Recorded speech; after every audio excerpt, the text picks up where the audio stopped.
Welcome to Friday with the Finlays. Here we are enjoying another beautiful day in North Queensland, out in the suburbs. While looking and feeling like an average family home, this is also North Queensland's first 10-star energy rated display home, which is now a living and learning experiment around sustainability. This is your chance to learn from the Finlays as they learn from the house.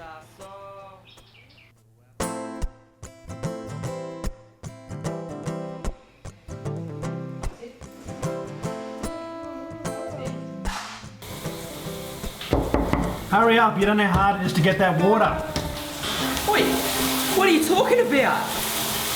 Why don't you go and find out where Townsville gets its water from and how much we actually have? So you wake up before your alarm. Well, we found out that water falls from the sky and it comes to the dam, and the Burdekin Dam and Rosswood Dam are basically empty, so we can concur that we're all screwed and there's no hope for humanity. Totally screwed. Yeah. So you found out that the water gets stored in the Ross Dam and the Burdekin Dam. You want to go and check them out? Oh yes, I'm so keen. Let's go. Let's go. Come on, Colin, let's go. What? Oh well. We got you.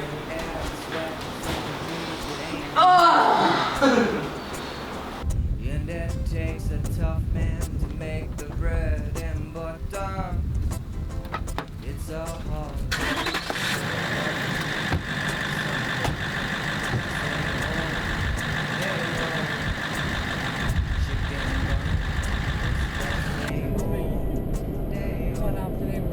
Look how dry it is.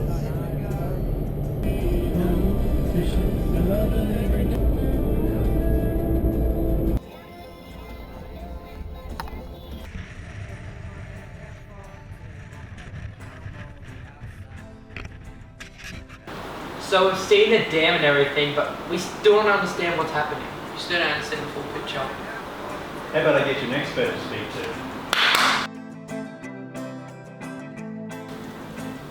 So, who are you? And what are you doing on our couch? Yeah, my name's Simon Igloy. I work with the Townsville City Council, and my role is Coastal Catchments Officer, and that means I sort of look after water quality, water conservation, and anything sort of water-related bits and pieces. Where does Townsville get its water from? We've got two main dams. So one's the Ross Dam, which is the really big one, and the other one's up at Paluma, up in the rainforest. But we do also have a pipeline that goes down to the Horton River, and that's actually connected to the Burdekin Dam, so we can pump some water through that pipeline as well. But it's quite expensive. It actually costs $24,000 a day. Yeah, so that's a huge cost. And the reason it costs so much is because we have to pump water a long way. So it's about 60 kilometres or so we have to pump the water for. And the other problem with that is, you look, when we're in drought, the Burdekin system is pretty much in drought as well. So it's not guaranteed that there's water there for us to actually pump through that pipeline. How much can we get from these dams every day? We've only got 2 water treatment plants. So if they run at capacity, we can get about 265 megalitres a day. And last January, we actually used, on one day, we used 263 megalitres. So that means we're almost at capacity in terms of treatment. So what that means is that we either have to use a little bit less water next time it gets really hot and dry, like it almost getting to now, or we have to build a new treatment plant. If we've got no water in those dams, we have to pump from the pipeline. It actually, the pipeline can only supply about 130 megalitres a day, and that's, you know, at the moment we're using about 180 to 200 megalitres a day. So at the moment it wouldn't even supply us for one day. We're in the tropics. We shouldn't have water problems, should we? Right? Yeah, we are in the tropics, but we're also in the dry tropics, and there's a big distinction there between wet and dry tropics. And the main thing there is that we've got very, very seasonal rainfall. It means it doesn't rain throughout the year, and like I'm sure you've been here long enough, it really only rains in January, February, March. Sometimes it rains in December if we get a really wet year, but most of the time it's really in that very short period of time. And what that means is that during that wet season, we have to have big dams like we've got with the Ross Dam, to actually store some of that water and release it when it's not raining.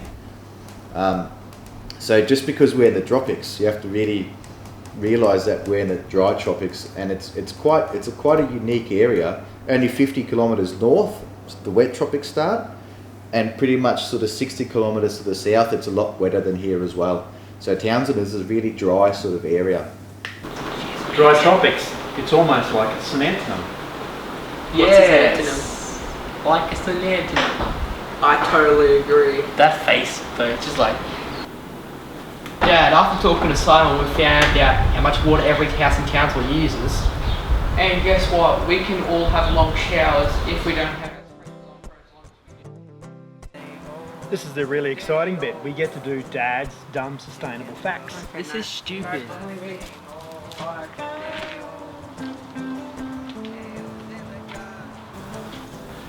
Townsville is the second highest water user per capita in Australia. And guess what? Even with the Burdekin pipeline open, we may not have enough water to supply us each day. And on top of that, it costs more than $24,000 a day to use that pipeline. So be aware, Townsville. 'Cause these days are so long, but your body is a weapon. And it's hot outside, but it gets a whole lot hotter. And the air it sweats and the breeze it ain't much cooler. And it takes a tough man to make the bread and butter. It's a hard day working in the summer.